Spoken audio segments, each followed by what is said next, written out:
ஜெய்ஹிந்த். SSC GD result ரொம்ப நாளாகவே நம்ம எல்லாருமே எதிர்பார்த்துக்கிட்டு இருந்தோம். நம்ம எதிர்பார்த்ததை விட மார்க் ரொம்பவே அதிகமாக வந்திருக்குது. இதை நான் ஏன் இவ்வளோ ஏர்லியாக போடுறேன் அப்படின்னா, அதாவது கட் ஆஃப் மார்க் நீங்கள் பாருங்கள், லாஸ்ட் இயரை விட உங்களுக்கு 30 மார்க்குக்கு மேலே அதிகமாக இருக்குது. லாஸ்ட் இயர் 58 ஆவரேஜாக இருந்துச்சு, இப்போ 90 மார்க் கட் ஆஃப் வந்திருக்குது. அதான் நெக்ஸ்ட்டு படிக்கக்கூடிய ஸ்டூடெண்ட்ஸு இப்போ இருந்தே ரொம்ப அலர்ட் ஆகிருங்க, விளையாட்டுத்தனமாக இருக்க வேண்டாம். இதில் நம்ம ஓல்டு ஸ்டூடெண்ட்ஸு எவ்வளோ பேர் ஃபைனல் கட் ஆஃபில் மிஸ் ஆகிருக்கீங்க, லேட் பண்ணாமல் இன்னொரு ஒரு மாதம் 1.5 மாதம் இருக்குது, உடனடியாக நம்ம அகாடமிக்கு வாங்க.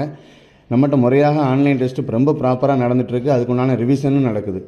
இதுக்கு நீங்கள் மெஸ்பீஸாக எந்த விதமான பேயும் நீங்கள் பண்ண தேவையில்லை. நம்மளை நம்பி வந்த ஸ்டூடெண்ட்ஸ் எப்படியாவது வேலைக்கு கண்டிப்பாக போகணும், உங்களை நான் உருவாக்கியே தீருவேன். ஓகேவா? லேட் பண்ணாதீங்க. 100% உங்களுக்கு ரிசல்ட் கொடுத்து வரக்கூடிய முயற்சியில் உங்களை கண்டிப்பாக நான்